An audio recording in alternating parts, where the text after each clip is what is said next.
మల్యాల మండల కేంద్రంలో మల్యాల గ్రామ కాంగ్రెస్ పార్టీ బలపరిచిన సర్పంచ్ అభ్యర్థి వీరభద్రిని మాలతి గెలుపు కొరకు కాంగ్రెస్ పార్టీ కరీంనగర్ అధ్యక్షులు ఎమ్మెల్యే మేడిపల్లి సత్యం పార్టీ శ్రేణులు గ్రామ ప్రజలతో కలిసి గ్రామంలో ప్రచారం నిర్వహించి కాంగ్రెస్ ప్రజాప్రభుత్వం అందిస్తున్న సంక్షేమ పథకాలను ప్రజలకు వివరిస్తూ అధికార పార్టీని గెలిపిస్తేనే గ్రామ అభివృద్ధి సాధ్యమవుతుందని వీరభద్రిని మాలతి పేట గుర్తు ఓటు వేసి భారీ మేరతో గెలిపించాలని ప్రజలను కోరారు శాసనసభ్యులు కరీంనగర్ డీసీసీ అధ్యక్షులు మేడిపల్లి సత్యం.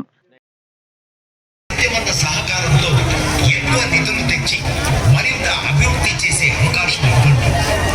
ఎమ్మెల్యే డాక్టర్ మేడిపల్లి సత్యమన్న ఆశీర్వాదంతో మీ ముందుకు వచ్చిన వీరభద్రిని మాలతి ప్రతాప్ని మన మల్యాల సర్పంచ్గా మీ అమూల్యమైన ఓటును బ్యాట్ గుర్తుపైన వేసి అత్యధిక మెజారిటీతో మన జీవన్ రెడ్డి గారు ఉన్నప్పుడు ఈ మల్యాల అభివృద్ధి చెందింది. తర్వాత 10 సంవత్సరాలు బీఆర్ఎస్ పార్టీ ఉన్న నాడు మల్యాలను పూర్తిగా నిర్లక్ష్యం చేసిండ్రు. 10 సంవత్సరాల నుండి అభివృద్ధి పూర్తిగా వెనుకబడిపోయింది. మీ అందరి ఆశీస్సులతోటి, మీ అందరి ఆదరాభిమానులతోటి మొన్న నేను ఎమ్మెల్యేగా ఎన్నికైనా ఆ రోజు ఇదే చౌరస్తాలో ఆ రోజు నిజంగా పెద్దగా ఇక్కడ కార్యకర్తలు లేరు, నాయకులు లేరు. మీరందరూ ఆశీర్వదించి ఆదరించి నన్ను పెద్ద ఎత్తున ఆ రోజు మెజారిటీ ఇచ్చి గెలిపించిండు. అదేవిధంగా రాష్ట్రంలో కాంగ్రెస్ పార్టీ ప్రభుత్వం కూడా అధికారంలోకి వచ్చింది. నేను ఒకటే అడుగుతున్నా, ఏదో ఒక చిన్న గ్రామం అంటే ఎవరు సర్పంచ్ ఉన్నా నడిచిపోతుంది.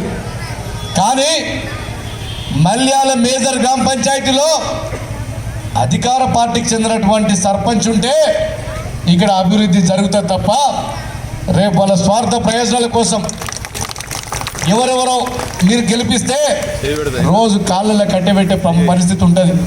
అభివృద్ధికి మనం దూరం కావాల్సిన పరిస్థితి ఉంటుంది. వీళ్ళ సోదరి మాలతి గారు ఈ ఊరు ఆడబిడ్డ, ఇదే ఊరు అమ్మగారు, ఇదే ఊరు అత్తగారు. ఇక్కడనే పుట్టి పెరిగింది, ఈయన్నే పెళ్లి చేసుకొని ఇక్కడ ఉంటుంది. ఆమె ఉన్నత చదువు చదువుకుంది. వాళ్ళ తండ్రి గారు కూడా లక్ష్మీనారాయణ గారు ఫారెస్ట్ ఆఫీసర్గా ఉండి ఈ గ్రామంలో చాలామందికి ఇటు గుళ్ళకు కానీ ఇంకా ఏ విధంగా ప్రజాసేవ చేసేటువంటి వ్యక్తి, ఏ విధంగా ఆశించే వ్యక్తి కాదు. ఆయన కూతురే మాలతి గారు ఉన్నత చదువు చదువుకొని ఒక మంచి ఉద్యోగం చేస్తుంది. నేను ఒకటే ఆమెను అడిగిన, మాలతి గారు మల్యాల గ్రామ పంచాయతీ అభివృద్ధి కావాలంటే ఒక చదువుకున్న ఆమె ఉంటే ఇలా గ్రామ పంచాయతీ డెవలప్మెంట్ మీద అవగాహన ఉంటుంది. రేపు ఒక కలెక్టర్తో మాట్లాడాలన్నా, రేపు ఒక ఎస్పీ తోటి మాట్లాడాలన్నా ఇలా చదువుకున్న అమ్మాయి ఇక్కడ సర్పంచ్ ఉంటే ఇలా మన గ్రామానికి ఒక గౌరవం ఉంటుంది. మనం ఏదో టెంప్ట్ అయ్యి ఎవరికో ఓటేస్తే ఆ ఓటేసేటనాడే మనకు ఆనందం ఉంటుంది తప్ప 5 సంవత్సరాలు మనం బాధపడే పరిస్థితి ఉంటుంది. శోభారాణి గారిది ఒక రాజకీయ కుటుంబం. సోదరుడు అప్పుడు గతంలో ప్రవీణ్ గారు ఈ గ్రామానికి ఎంతో సేవ చేసిండ్రు.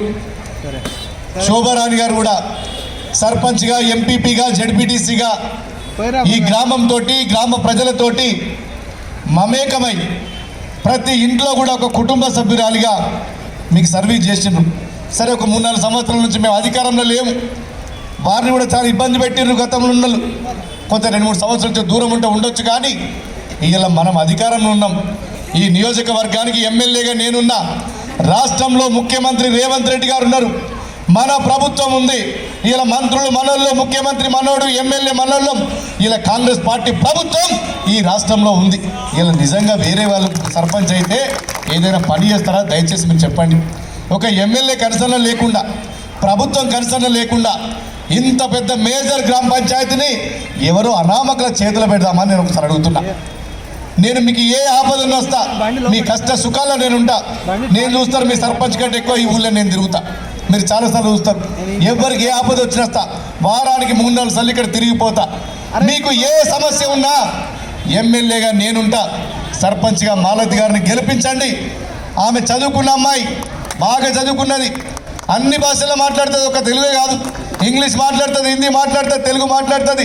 ఇలా మన సమస్యలు ఎక్కడున్నా కూడా అందరితోటి మాట్లాడి మెప్పించి గ్రామానికి నిధులు తీసుకొచ్చే సత్తా మాలతి గారికి ఉన్నది. దయచేసి ఒక్కసారి ఆలోచించండి. మీరు దయచేసి ఆలోచించండి.